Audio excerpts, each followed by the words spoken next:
Hi, everybody. This is Rich Berliner from Connected Real Estate Magazine. I'm here with Paul Fettuccia, and we're having a discussion today about CBRS and what Paul from Advanced Network Services, ANS Advanced Network Services, is doing. And so we wanted to understand, they're doing some experimental things that I think are fascinating. So we wanted to talk to Paul. Tell me about what you're doing with the CBRS band and the equipment and what you're doing as an experiment today. Sure. It's great to be here with you, Rich, and I appreciate the time that you've given us. Also, really like your magazine and what you've been doing with it. Thank you. And so what ANS has done is we've gone out to the FCC and we captured an experimental license to work on the 3.5 gigahertz spectrum, better known as CBRS. And what ANS has done is we're working with a couple different manufacturers, primarily Ruckus, as the base platform for our network. And what we've done is our facility has a multi-tenant flavor to it.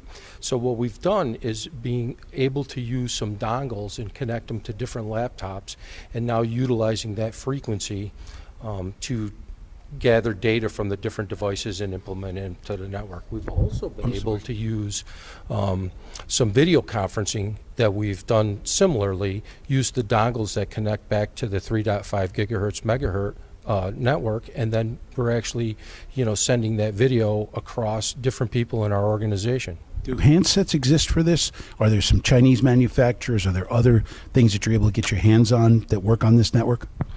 So there are some that are available not in the U.S., but there are manufacturers now of the handsets that are starting to build the chipsets inside those phones. So we're anticipating the end of the 2019 where those handsets will be readily available.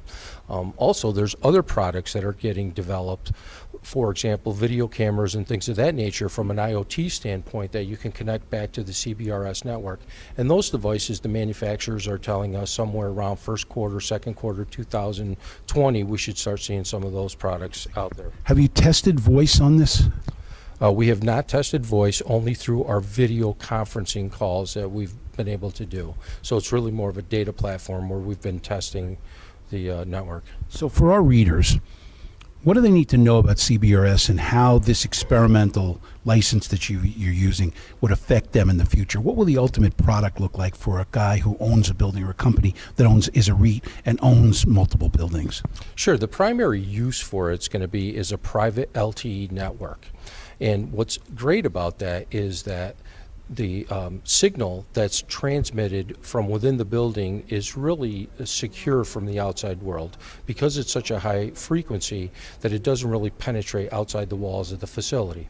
Also, since it is a private network, and there's also high levels of encryption involved in that network, it's a very secure environment for you to transmit your data through. Right. So I could do an in-building private LTE IoT network and get the data myself instead of paying Comcast $6 a month per sensor, or instead of paying somebody with NB-IoT like Verizon a certain amount of money. I can do that, buy the sensor myself. I could monitor it and run it all through my own private LTE network. Is that a good estimation of what you're working on? Sure, that is very correct. There's going to be different applications that you're going to want to utilize, but the best analogy is that CBRS is a much more controlled environment than what is Wi-Fi. Wi-Fi is an open platform, where this is a closed platform, much more security involved in it. Gotcha.